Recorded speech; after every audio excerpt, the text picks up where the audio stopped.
আসসালামু আলাইকুম। সংবাদে আপনাদের সবাইকে স্বাগত জানাচ্ছি। আমি ফিরোজ তোহা। শুরুতেই সংবাদ শিরোনাম। পুরোদমে ইরান, ইসরায়েল এবং ফিলিস্তিন যুদ্ধ চলছে, আর এই মুহূর্তে আমাদের হাতে এসছে যুদ্ধের ভয়ঙ্কর কিছু গুরুত্বপূর্ণ আপডেট সংবাদ। আর প্রথমেই জানাবো, ট্রাম্পকে ইসরায়েল এবং ইহুদিদের অসাধারণ বন্ধু বললেন নেতানিয়াহু। যুক্তরাষ্ট্রের প্রেসিডেন্ট ডোনাল্ড ট্রাম্প এবং নেতানিয়াহু একে অপরের সঙ্গে বৈঠক করেছেন। বৈঠকে ট্রাম্পকে ইহুদিদের অসাধারণ বন্ধু বলে অভিহিত করেছেন ইসরায়েলের প্রধানমন্ত্রী বেঞ্জামিন নেতানিয়াহু। এরপর জানাবো, মুসলিম দেশগুলো ঐক্যবদ্ধ থাকলে শত্রুরা অত্যাচার চালাতে সাহস পাবে না বললেন ইরানের প্রেসিডেন্ট মাসুদ পেজেশকিয়ান। ইয়েমেনের সুপ্রিম পলিটিক্যাল কাউন্সিলের চেয়ারম্যান মাহদি আল মাসহাতের সঙ্গে এক ফোনালাপে ইরানের প্রেসিডেন্ট বলেছেন, মুসলিমরা ঐক্যবদ্ধ থাকলে সাম্রাজ্যবাদীরা আমাদের উপর অত্যাচার চালাতে সাহস পাবে না। এদিকে গাজায় ইসরায়েলি হামলায় ৪২ জন নিহত। এইমাত্র ফিলিস্তিনের অবরুদ্ধ গাজা ভূখণ্ডে আবারও দখলদার ইসরায়েল বিমান হামলা চালিয়েছে। আবাসিক ভবনে হামলায় ৪২ জন নিহত হয়েছে। এ নিয়ে আরও ২০০ জন আহত হয়েছে। এ পর্যন্ত নিহতের সংখ্যা ৫১,৭৫০। জানাবো, যুক্তরাষ্ট্রের বাড়ির উপর বিমান বিধ্বস্ত, সব আরোহী নিহত। যুক্তরাষ্ট্রের একটি ছোট বিমান বিধ্বস্ত হয়েছে। একটি বাড়ির ছাদের উপর বিমানটি বিধ্বস্ত হয়। সেই বিমান বিধ্বস্তের ঘটনায় মিসোডায় সেই বাড়িটিতে আগুন ধরে গেছে। তবে এই ঘটনায় কোনো বাড়ির কেউ ক্ষতিগ্রস্ত হয়নি, পুরো বাড়িটি পুড়ে গেছে। এবং সর্বশেষ জানাবো, জাতীয় পার্টির নেতাকর্মীদের গণপদত্যাগ। কুড়িগ্রামের জাতীয় পার্টির জাপার বিভিন্ন পর্যায়ের নেতাকর্মীরা পদত্যাগ করেছেন। আজ কুড়িগ্রামের প্রেস ক্লাবে সৈয়দ শামসুল হক মিলনায়তনে সংবাদ সম্মেলন করে গণহারে পদত্যাগের ঘোষণা দেন জাপা নেতাকর্মীরা। প্রিয় দর্শক, এতক্ষণ শুনছিলেন সংবাদ শিরোনাম, এবারে বিস্তারিত। তবে তার আগে বন্ধুরা, অনুরোধ থাকবে সংবাদটিতে একটি লাইক দিন। এই চ্যানেলে আপনি নতুন হয়ে থাকলে আমাদের সংবাদটি দেখতে দেখতে চ্যানেলটি সাবস্ক্রাইব করে রাখুন। কমেন্ট করে আপনার মূল্যবান মতামত জানিয়ে দিন বন্ধুরা, আপনি বিশ্বের কোন দেশ থেকে বা বাংলাদেশের কোন স্থান থেকে আমাদের সংবাদটি দেখছেন এবং শুনছেন। আর বন্ধুরা, এই সংবাদটি আপনার সোশ্যাল মিডিয়ায় শেয়ার করে দিন। আর আপনি যদি গাজা যুদ্ধে নিরীহ ফিলিস্তিনিদের ভালোবেসে থাকেন, কমেন্টে ইয়েস লিখে বিশ্ববাসীকে জানিয়ে দিন। এবারে বিস্তারিত। ট্রাম্পকে ইসরায়েল এবং ইহুদিদের অসাধারণ বন্ধু বললেন নেতানিয়াহু।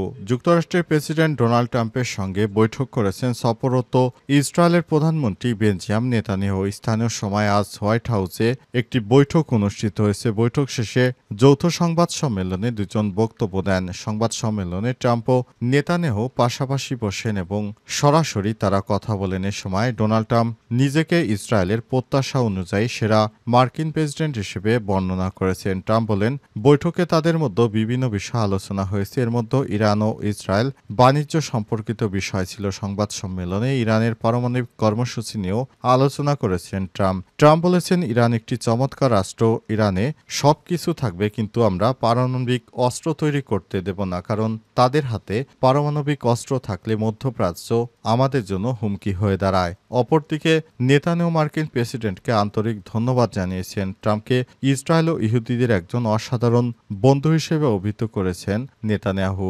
ইসরায়েলের প্রধানমন্ত্রী তখন বলেছেন, তারা যুক্তরাষ্ট্রের সঙ্গে বাণিজ্য ঘাটতি দূর করবেন। তিনি মনে করেন এটি সঠিক কাজ।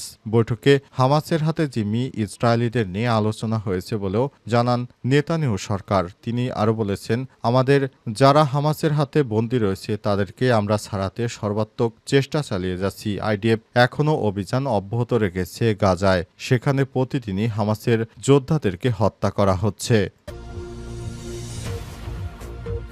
মুসলিম দেশগুলো ঐক্যবদ্ধ থাকলে শত্রুরা অত্যাচার চালাতে পারবে না বললেন ইরানের প্রেসিডেন্ট।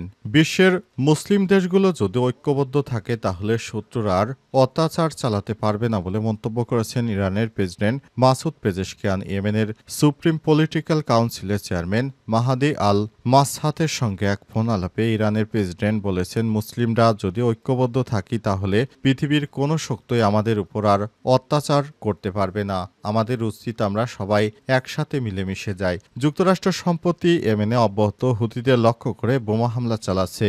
এতে হতাহতের ঘটনা বাড়ছে। এমন পরিস্থিতির মধ্যেই ইয়েমেন এবং ইরানের দুই নেতা কথা বলেছেন। এ সময় মাসাদ জোর দিয়ে বলেছেন, ইসলামী ঐক্যকে সমর্থন করার ক্ষেত্রে ইরানের অবস্থান সত্যি গর্বের এবং গৌরবের। এ সময় তিনি আরও বলেন, যদি ইসলামী দেশগুলো ঐক্যের উপর মনোযোগ দেয়, তাহলে ঐক্যবদ্ধ থাকে, তাহলে সাম্রাজ্যবাদী পশ্চিমা শক্তিগুলো অত্যাচার ও আক্রমণ করতে সক্ষম হবে না। সম্প্রতি তেহরানের পারমাণবিক কর্মসূচি নিয়ে চীনের রাজধানী বেইজিংয়ে রাশিয়া, চীন ও ইরানের মধ্যে আলোচনা হয়েছে। এতে ইরানের প্রতি সমর্থন জানিয়েছে দেশ দুটি। যুক্তরাষ্ট্র সম্প্রতি পারমাণবিক ইস্যুতে তেহরানের সঙ্গে বৈঠক করতে চেয়েছে। রাশিয়া ও চীনের পক্ষ থেকে বলা হয়েছে, পারস্পরিক শ্রদ্ধার ভিত্তিতে আলোচনা হওয়া উচিত, পাশাপাশি নিষেধাজ্ঞাও তুলে নেওয়া উচিত বলে তারা আলাপ আলোচনায় বিষয়টি জানিয়েছে। গাজায় ইসরায়েলি হামলায় আরও ৪২ জন নিহত। এইমাত্র ফিলিস্তিনের অবরুদ্ধ গাজা ভূখণ্ডে দখলদার ইসরায়েলি হামলা চালিয়েছে। এ সময় আরও ৪২ জন নিহত হয়েছে, আহত হয়েছে আরও প্রায় ২১৩ জন। এর ফলে অবরুদ্ধ গাজা উপত্যকাটিতে নিহতের সংখ্যা ৫১,৭৬৫ জনে ছাড়িয়ে গেছে।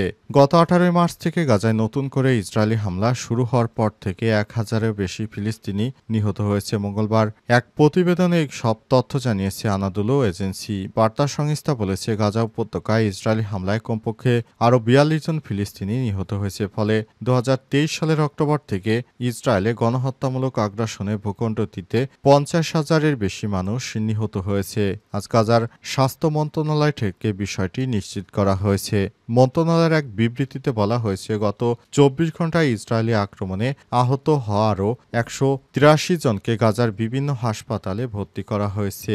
এর ফলে সংঘাতের শুরু থেকে আহতের সংখ্যা বেড়ে ১,২০,৫৮৩ জনে পৌঁছেছে। অনেক সাধারণ মানুষ এখনও ধ্বংসস্তূপের নিচে চাপা পড়ে আছে। উদ্ধারকারী দল সেখানে পৌঁছাতে পারছে না, তাদেরকে খাদ্য এবং পানীয় দেয়া যাচ্ছে না, তারা এখন সেখানে বন্দী অবস্থায় রয়েছে। তাদের জন্য অনেক দেশ থেকে খাদ্য সহায়তা আসলেও যুক্তরাষ্ট্র এবং দখলদার ইসরায়েলি বাহিনী তাদের সেখানে সেই খাদ্য সামগ্রী পৌঁছাতে দিচ্ছে না। এর ফলে সাধারণ মানুষ আরও মারা যাচ্ছে এবং অনেকেই আহত হয়ে সেখানে কাতরাচ্ছে।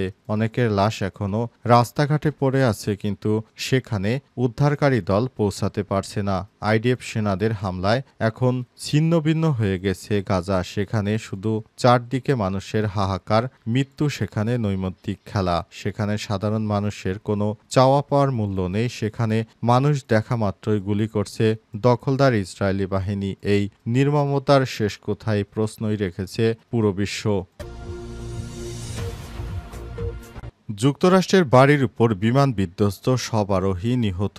যুক্তরাষ্ট্রের একটি ছোট বিমান বিধ্বস্ত হয়েছে, এতে আরোহীদের সবাই নিহত হয়েছে। তবে বিমানটিতে ঠিক কতজন আরোহী ছিলেন তা এখনও নিশ্চিত হওয়া যায়নি। যুক্তরাষ্ট্রের মধ্য পশ্চিমাঞ্চলীয় অঙ্গরাজ্য সিনোটায় একটি বাড়ির উপর বিমানটি বিধ্বস্ত হওয়ার খবরে এই প্রাণহানির ঘটনা ঘটে। এক প্রতিবেদনে এই তথ্য জানিয়েছে ব্রিটিশ সংবাদ মাধ্যম বিবিসি। আজ কর্মকর্তারা জানিয়েছে, আইওয়া থেকে মিনেসোটাগামী একটি ছোট বিমান শহরতলির একটি বাড়িতে বিধ্বস্ত হয়। এতে আগুন ধরে যায়। ফেডারেল এভিয়েশন অ্যাডমিনিস্ট্রেশন জানিয়েছে, বিমানটি স্থানীয় সময় ১২:২০ দিকে উড্ডয়ন করে এবং পরে মিনেসোটার ব্রুকলিন পার্কের একটি আবাসিক এলাকায় বিধ্বস্ত হয়। তদন্তকারীরা জানিয়েছে, বিমানটিতে কতজন আরোহী ছিলেন এখনও স্পষ্ট নয়। তবে ব্রুকলিন পার্ক ফায়ার সার্ভিসের প্রধান শন কনওয়ে বলেছেন, যাত্রীদের মধ্যে কেউ আর বেঁচে নেই। বাড়ির ভেতরে থাকা কারো মৃত্যুর খবর পাওয়া যায়নি।